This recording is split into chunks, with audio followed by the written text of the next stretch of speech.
Le problème de notre nation et de notre monde, c'est que tout le monde rejette son malheur sur les autres. Enfin non, tout le monde accuse d'être malheureux à cause des autres. Je suis malheureux parce que les Noirs, je suis malheureux parce que les Arabes, les Français sont comme ça, les hommes sont comme ça, les femmes elles sont comme ça. Puis en fait, qui est réellement heureux? Si tu as décidé de lutter contre le patriarcat, le racisme, le peu importe de mes couilles, c'est que tu n'es pas conscience de ton malheur.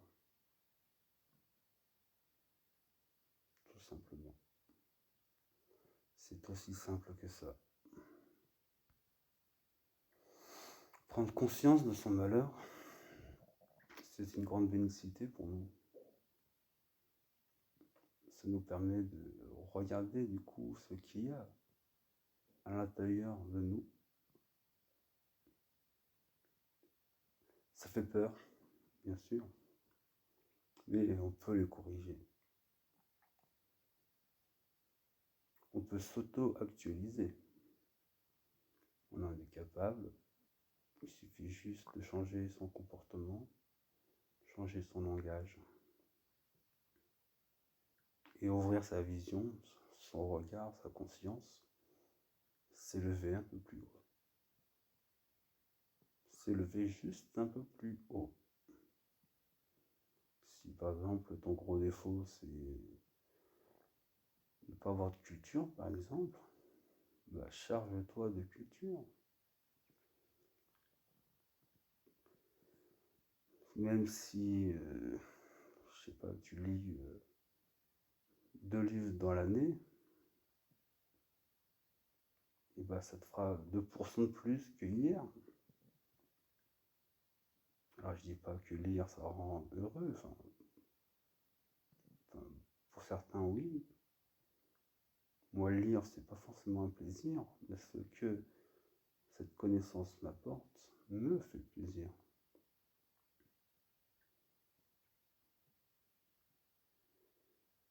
Du coup la conscience elle s'éveille, on est moins en colère, on observe, on écoute.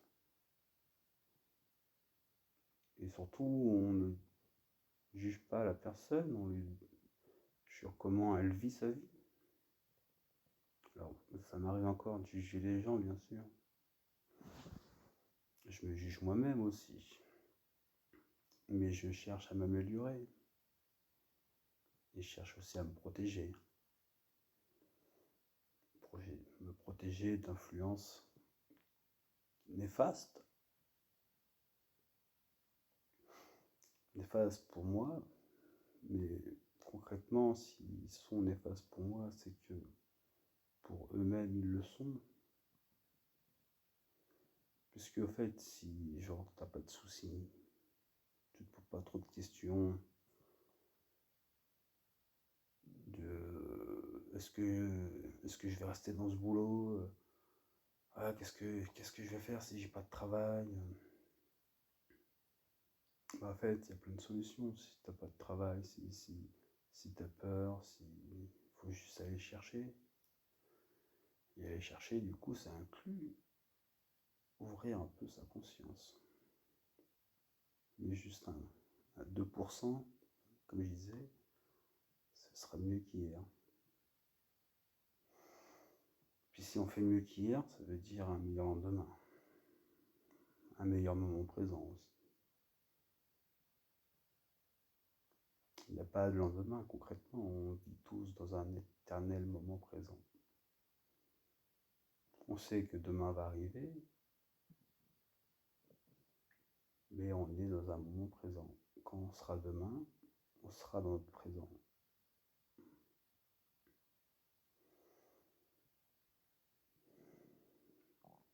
La peur, c'est ce qui empêche la raison.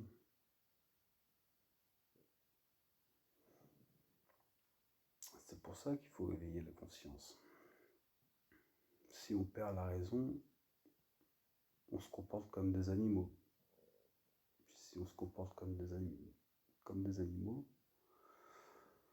on vit par passion. Et on crée du coup un déséquilibre, parce que si vivre par passion, c'est assouvir ses passions. Ses désirs, ses passions, c'est à peu près la même chose.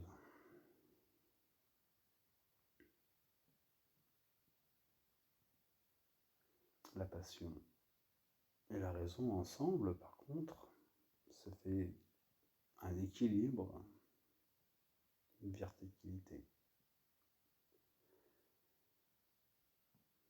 Puis quand on est bien vertical, eh ben on peut regarder l'horizon sans appréhension, donc sans peur, sans jugement, et avec une conscience. À 2% s'il faut. Mais soyez au moins à 2%, et vous en serez très heureux de l'être à 2%. Parce que après-demain, dans ce moment éternellement présent, vous aurez envie d'être à 4%, puis à 8, à 16, 32. Et j'arrête là parce que je ne vais pas savoir ce que c'est la suite du pourcentage.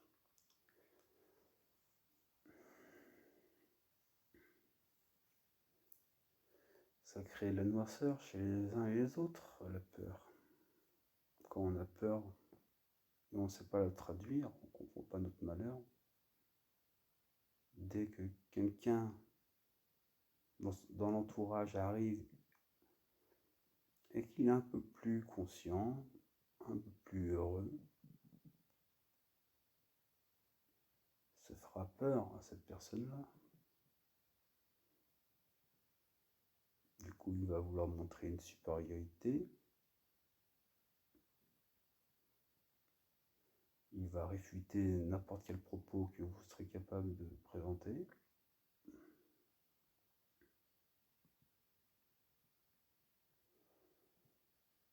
Il faut être extrêmement conscient pour ne pas être blessé par les propos des autres. Il faut être très haut dans sa conscience pour ça. Du coup, être très haut dans sa conscience, c'est aller chercher, comme je disais tout à l'heure, aller chercher ce qui est en nous, qu'est-ce qui nous travaille, qu'est-ce qui nous fait du bien. Moi, j'adore être juste assis dans la forêt et ne rien faire. Rien. Respirer. Écouter les oiseaux. Tiens, un papillon vient de passer. Wow, le bleu qui dégage, il est magnifique. Ah, ça c'était un cerf là-bas, je crois. En tout cas, il m'a grogné dessus. Donc il m'a senti. Wow, quelle puissance. Il est à plus de 40 mètres et il sait que je suis là.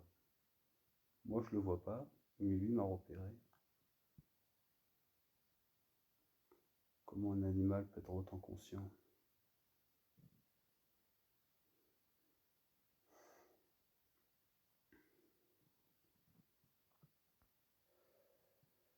En fait, lui, il est conscient parce que surtout, il n'a pas d'ego. L'ego va te conforter dans ta peur. Tu vas te créer des croyances et tu vas les respecter, ces croyances. Du coup, les respecter, c'est-à-dire les imposer un petit peu aux autres. C'est comme ça et pas autrement. Donc, du coup, si tu changes de conscience, bah, tu vas en croire, tu vas y croire à cette conscience. Tu vas la respecter. Et vu que tu es avec peu de jugement, peu d'a priori, tu peux aller vers les gens paisiblement.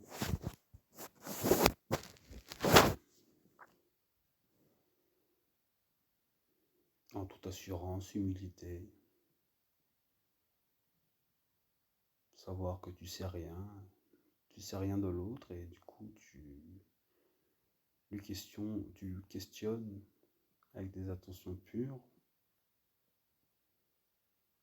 et tu te tais et t'écoutes, puisqu'on a deux oreilles et une bouche. Vous connaissez le proverbe.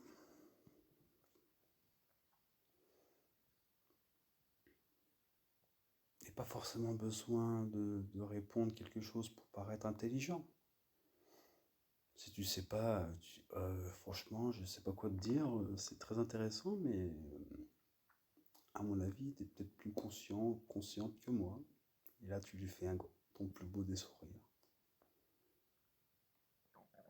Et cette personne, après, elle va t'apprendre une nouvelle chose, qu'elle s'est sentie écoutée, malgré que tu saches pas quoi répondre, et elle va transmettre un savoir. Elle aura envie de parler avec toi, elle aura envie, du coup, elle pensera à toi à des moments, alors je dis pas qu'elle tombera amoureuse, mais tu seras dans son cercle de confiance.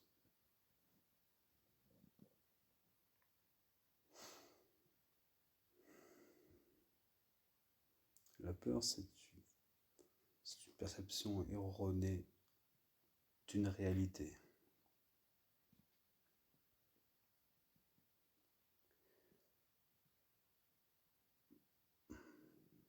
Donc on vit dans une fausse réalité quand on a peur. Et l'ego, il le sait. Il se plaît là-dedans. Parce que quand on a peur et qu'on impose ses choix, ses idées, on se sent fort, on se sent puissant. Surtout si on sait manier les mots, si on sait galvaniser la foule.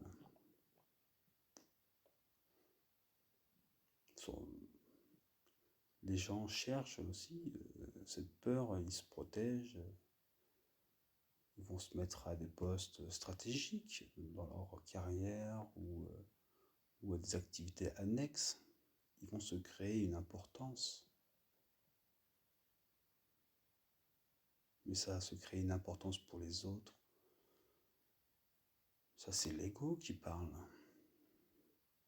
Comme je l'ai stipulé tout à l'heure, l'ego et la peur sont liés. Alors, un grand maître spirituel, il a aussi un ego. Mais son ego, il n'est pas proéminent en lui. Il est juste moindre. Et puis, quelqu'un de conscient, il sait quand l'ego est là. Il le sait. Et quand il s'en aperçoit, bon, il le calme tout de suite. Et il écoute l'autre. Il ne vient pas avec ses préjugés. Il vient avec sa simplicité d'enfant, sa compréhension.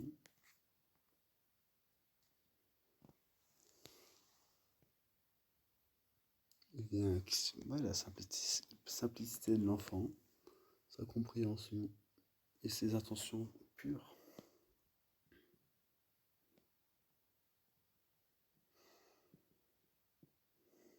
Et quand c'est avec ces intentions-là, qu'il y a un ego moindre et une peur inexistante, il y a un vrai lien qui se crée avec l'autre. Un très beau lien. C'est fraternel. Ça crée une fraternité. On peut considérer son voisin comme un frère ou une sœur.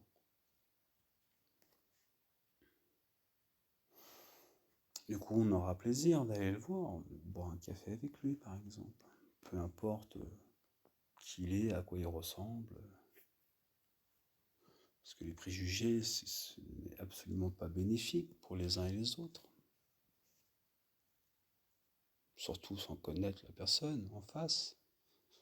Comment on fait pour connaître la personne en face si on a des préjugés? Imaginons qu'on soit raciste et qu'on considère les Arabes comme des voleurs. dès qu'on voit un arabe, on va faire quoi? On va fermer la maison à double tour, on va tenir la main on va mettre la main dans la poche pour que le portefeuille soit en sécurité. Du coup, quand on va lui parler, ça sera un petit sourire hypocrite. C'est dur. Pareil, les gens qui volent, tout ça, qui passent du côté obscur, c'est une peur. Ils ont envie du succès, ils ont envie d'une réussite, d'une contemplation. Ils veulent se sentir mieux. Son ego, il fait en sorte que ce soit le cas. Donc s'il convoite quelque chose que tu as, toi, il va vouloir te le prendre. Mais c'est qu'il n'a pas réglé sa peur, en fait. Ce manque qu'il a. Quel est le manque d'un voleur? Je sais pas, j'en ai aucune idée, mais il faut qu'il comble un manque. La seule chose qu'il a en lui, c'est de la peur et de l'ego. Ça remplit pas un homme, ça remplit pas une femme. Ça ne constitue pas un être humain. Par contre, ce qui constitue un humain, bah c'est la vie, en fait, tout simplement. C'est l'amour, la lumière, l'harmonie.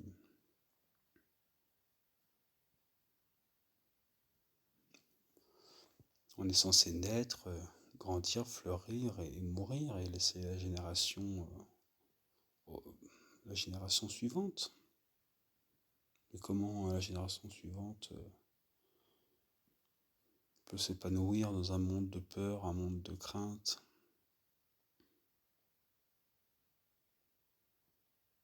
Comment il fait? C'est pas possible. Si on a sali la terre, il n'y a rien qui pousse dans une terre stérile, polluée.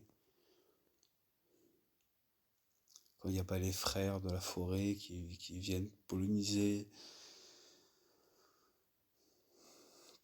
transporter des graines. Ils le font dans la forêt, il y a une harmonie totale dans la forêt. Nous, on est civilisés, on met du béton partout. On regarde BFM TV, on regarde pas la fenêtre, on n'a pas confiance. Du coup, on n'a pas confiance en l'autre qui nous fait peur, surtout si l'autre il t'explique qu'il est plus ou moins heureux, ou plus ou moins conscient. On arrive sur une dérive à vouloir le suivre éventuellement, ou peut-être l'expionner, l'épier. On se pose la question, des fois on est chez soi, et ah oui, ça fait plusieurs jours que je ne l'ai pas vu. Tu vois. Ça crée des rapports malsains. Ça crée des rapports malsains entre les hommes. Un rapport malsain, on ne peut pas fleurir dans un rapport malsain. Par contre, dans un rapport pur, une intention simple, bah c'est déjà beaucoup plus simple. Se regarder dans les yeux comme ça pendant 5 minutes. Vous allez voir que les gens qui ont peur, ils vont pas réussir à tenir 5 minutes. Par contre, des gens plus conscients, ils vont commencer à se questionner sur l'autre personne, sur qui elle est, l'autre personne concrètement. Et puis, au bout d'un certain temps, il y aura un sourire. Un des deux antagonistes va sourire. Et l'autre, il ne posera pas de questions, il va sourire lui-même. Ah, mais est-ce que ça veut dire que le bonheur est contagieux? Ouais, il est contagieux, effectivement. Puisque même quelqu'un qui est réellement heureux, amoureux, conscient, ça va se voir en fait. Ça se voit. Il a fait ses choix, ça se voit. Et ceux qui ne sont pas en accord avec ses principes, avec ses choix, ça va lui faire peur. Il va créer une dissonance en lui. Il y aura un petit reset dans son cerveau. Ah, il y a un reset, ça me plaît pas. Donc on va rester à distance. Moi, je suis sûr de ce que je pense. Lui, il est comme ça. Moi, je suis parfait. En gros, c'est ça. En tout cas, peut-être pas parfait, mais en tout cas, je sais mieux que l'autre. Parce que c'est pas ça, être heureux concrètement. Être heureux, c'est avoir fait une carrière, éventuellement, avoir une belle maison, éventuellement, pas avoir de soucis d'argent, en fait. Enfin, en fait, aussi, ça en fait partie. On a passé plus de 40 ans à travailler pour obtenir ce qu'on désire. Puis on possède tout, mais on n'a pas vécu. C'est dommage de passer à côté de la vie. Je sais pas si les gens, par exemple, ont remarqué que dans les années 2000, par exemple, le soleil était jaune, par exemple. Maintenant, il est blanc. Mais s'il est blanc, c'est qu'il y a une raison, en fait. C'est que déjà, personne l'observe, ce soleil. Il n'y a pas la majorité du monde qui l'a observé, parce qu'on se serait tous questionnés à un moment. Pourquoi il change de couleur? Alors en fait, il n'a jamais changé de couleur, c'est juste qu'il n'y a plus d'atmosphère, il n'y a plus de filtre magnétique. Du coup, hop, le ciel, enfin, le soleil devient blanc, et du coup, ça réchauffe la terre, par exemple. Ça fait évaporer l'eau, du coup. Mais vu que le soleil devient plus chaud, enfin, il n'est pas plus chaud, c'est que la couche d'ozone a disparu, les rayons passent mieux. Ils n'ont plus de barrière, en fait. Il n'y a plus rien qui protège concrètement cette terre qui est quand même, comme disait l'eau, Pachamama, qui est notre mère à tous. Donc si la terre est notre mère, est-ce que le soleil est notre père? Bon, après ça, c'est mes croyances. Mais en tout cas, si mes croyances s'avèrent d'être vraies, on est censé être tous frères. Alors moi, ma famille, j'en ai pas peur de ma famille, par exemple, de mon sang, de mon ADN. J'en ai pas.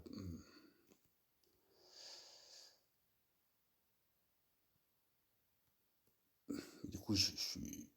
Enfin, c'est cette harmonie qu'il y a plus ou moins avec nous, entre nous. Elle n'est pas basée sur la peur. Elle est basée sur autre chose qui est beaucoup plus simple, beaucoup plus douce. Et quand ça devient beaucoup plus doux, on est plus apaisé, on est en paix, on est en harmonie. Alors vous imaginez 68 millions d'habitants en harmonie.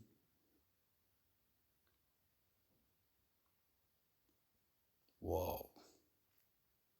Mais ce serait trop dingue en fait. On serait tous contents de se voir à chaque fois. Oh, bonjour, ah, vous allez bien? Ah bah oui, bah tu veux venir avec moi au jardin? Tu veux boire un café? Parce que l'autre est heureux, et moi-même je le suis. Il n'y a plus de préjugés, il n'y a plus de peur. La vie serait beaucoup plus simple avec de l'entraide, de l'assurance. On ne serait pas en train de rejeter l'autre et ses idées, par exemple. On ne développerait pas d'extrêmes. On ne serait pas en train de chercher à remplir des vides en nous. Puisqu'à un moment, on sait que dès qu'on sortira de chez nous, il y aura 68 millions de possibilités d'être remplis. Et puis là, je parle que des humains, parce que moi, je suis rempli quand je m'assois dans la forêt.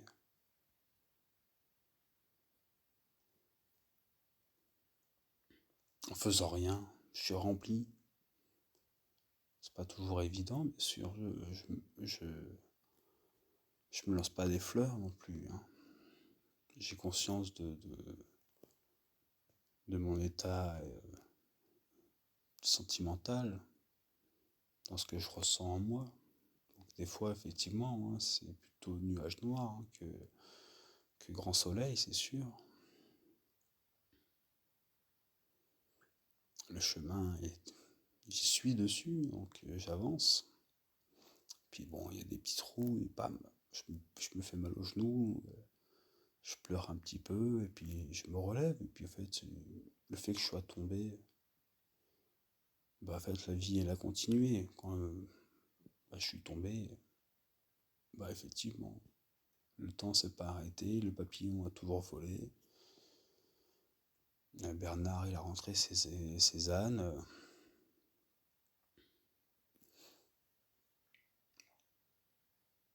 Donc, donc je continue. Puis après, je vais voir le gars, je vais faire, oh, je suis tombé. Ah bon, bah, je te soigne. Oh bah oui, j'aimerais bien, s'il te plaît.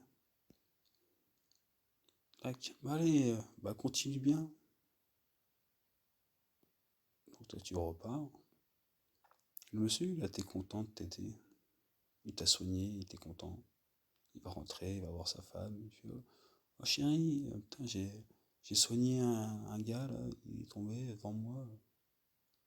Ah ouais, tu l'as soigné, il était content que tu l'aies soigné. Ah bah ouais, ouais, ouais. Et du coup, grâce à moi, il est reparti sur son chemin guéri. Et je lui ai même dit, fais gaffe un peu plus loin. J'ai revu un autre trou.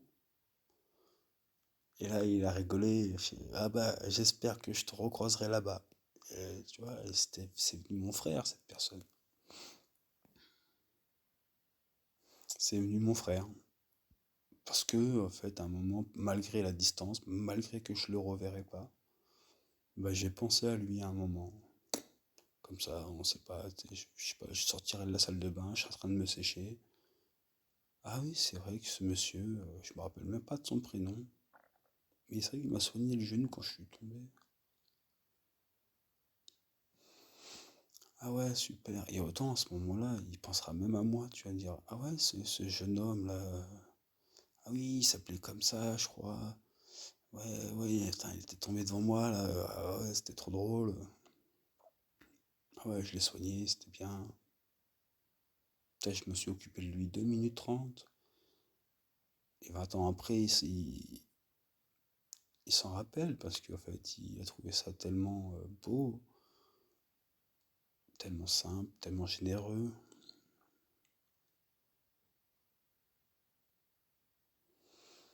Malheureusement, on s'y perd dans tout ce qui se passe dans le monde. Mais concrètement, des conflits entre pays, ça ne nous concerne pas en fait. Ça ne nous concerne absolument rien. Moi, j'ai rien contre personne. J'ai aucune personne à prendre des décisions politiques. On ne dirige pas la vie politique, nous, citoyens, nous, frères. Apparemment non, hein, parce que moi j'ai été maçon et plombier pendant 10 ans, et j'ai pas fait, pas trop pris de décisions politiques. J'ai jamais rencontré d'autres présidents. Je suis pas allé faire des déplacements, comme on dit, diplomates. J'ai pas signé des contrats à plusieurs milliards à des entreprises de financement, par exemple. par exemple, à des grands groupes américains, style le Caillou Noir, là, comment ça s'appelle, et le Grand Corsaire. Et je suis pas en train de chercher à faire la nique à un pays qui est 50 millions de fois plus grand que le mien, par exemple.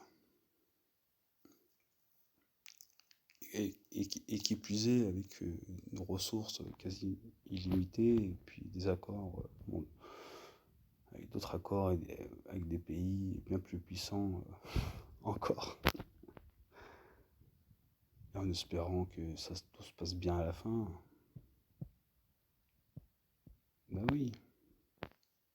C'est pour ça que la conscience chez les uns et les autres, c'est plus intéressant que la peur. Les gens seraient beaucoup plus intelligents déjà. Ça me ferait du bien.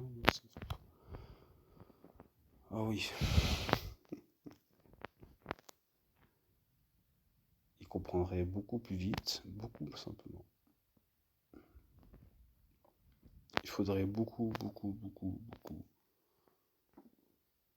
de poudre de parlimpinpin pour qu'on tombe dans le panneau. Parce que là, en fait, ils font 0,5 effort pour nous masquer la vérité. Mais il suffit d'une seule chaîne pour arrêter de voir. Ouais, une seule chaîne. Hein. Par chance, il y en a deux. Mais bon, j'ai juste à changer de chaîne en fait. Avec les mêmes propos. C'est beaucoup plus simple que d'ouvrir un livre. Mais par exemple, c'est beaucoup moins sympa que jouer aux échecs, par exemple.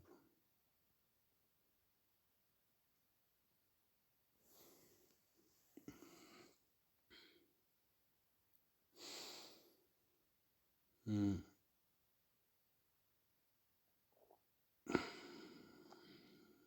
Ouais. Ouais, cette phrase que j'ai entendue plusieurs fois, le gouvernement nous veut du bien. D'accord, il nous veut du bien et en plus, ils sont compétents. D'accord, ok, il n'y a pas de problème. Alors pourquoi ça fait 30 ans que je constate que c'est de plus en plus la merde en fait.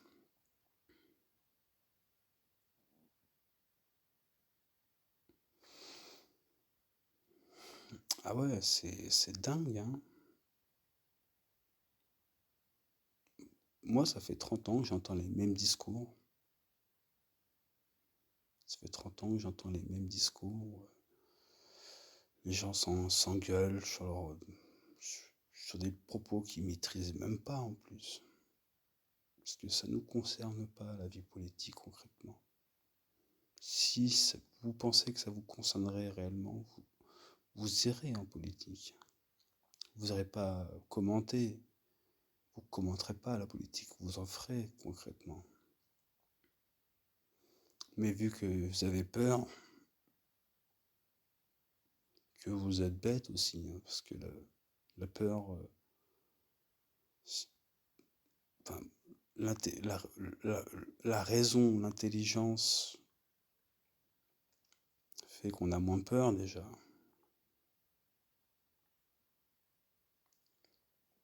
Ouais, la raison.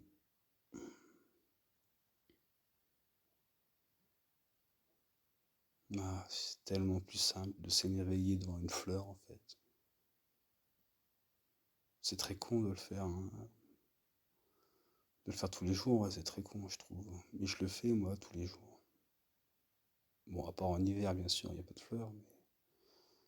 Mais là ça fait plusieurs jours que c'est le printemps et moi j'en profite à max.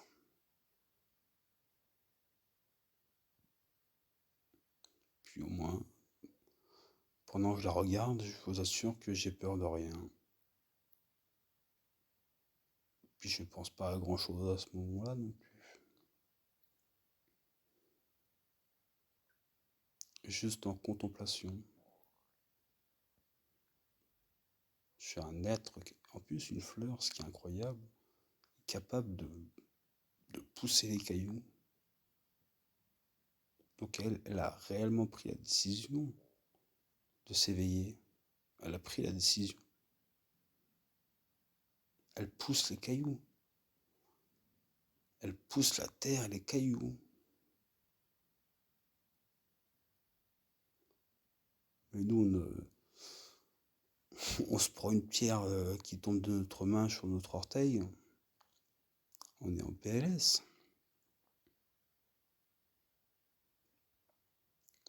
Fais tomber une pierre sur une fleur. Elle va s'abîmer, c'est sûr. Elle va s'écraser, c'est sûr. Puis dans 2 jours, 3 jours, elle va se remettre droite. Et elle va encore fleurir. Et elle va encore avoir une couleur sublime, étincelante. Un peu biscornue, sans doute.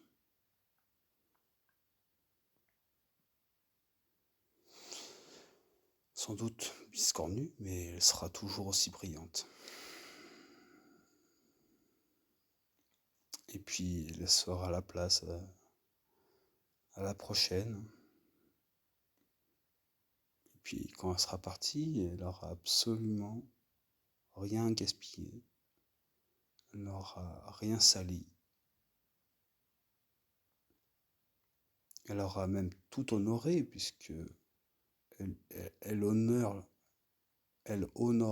énormément avec sa couleur, avec son pollen, avec son nectar.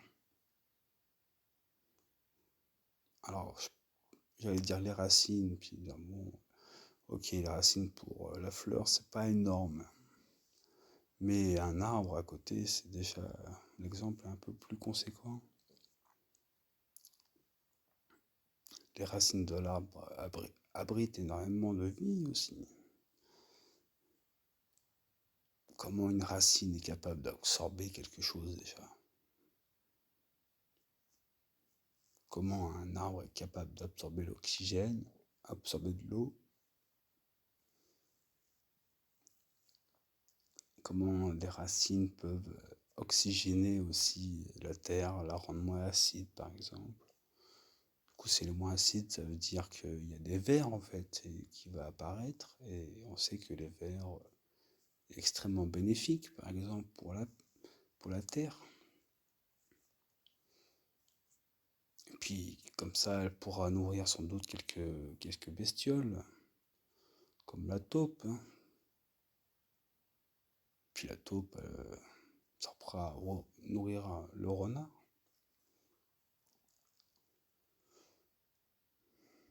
Alors là, vous me direz, ils sont pas frères ces trois-là.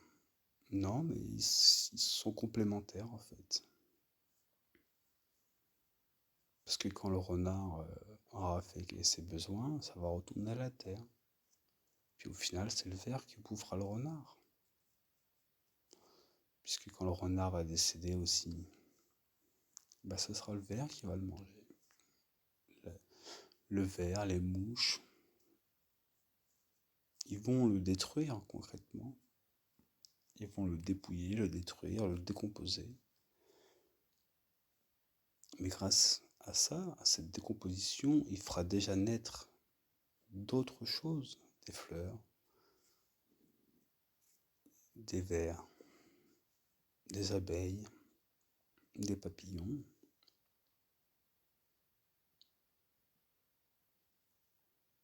S'il y a de la vie dans la forêt et qu'elle est en synergie totale, qu'elle n'a pas besoin de nous, c'est pas pour rien. C'est effectivement pas pour rien. Concrètement, le loup, par exemple, il a conscience de ne pas aller flinguer tous les sangliers, tous les cerfs, tous les lapins de la forêt. Il le sait que ça sert à rien d'aller même si lui, c'est sa nourriture.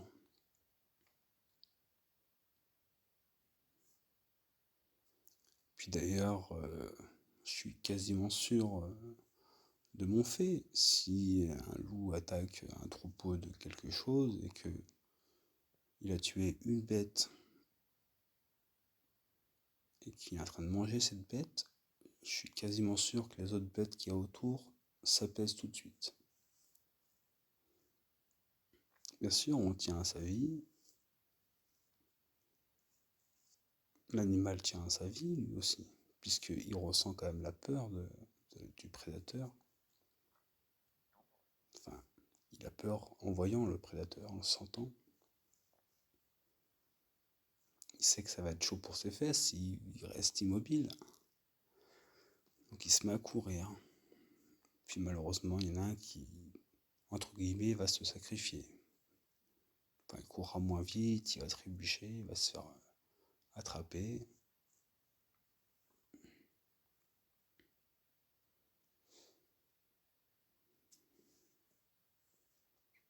Mais ensuite, le processus que j'expliquais tout à l'heure avec le renard et la taupe, par exemple, va se prolonger, va continuer.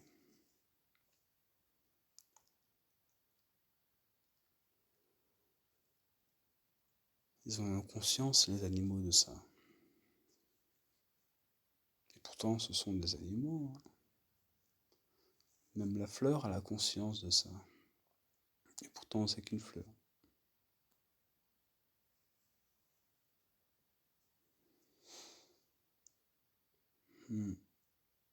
Alors, si une fleur rêve à avoir conscience, c'est quand même triste de voir que nos propres voisins ne l'ont pas. Alors du coup, je leur souhaite de guérir de la chose dont ils ont peur de parler, cette peur cachée, cette chose cachée qui leur fait peur. Je souhaite de leur guérir, enfin pas moi, mais qu'ils se guérissent.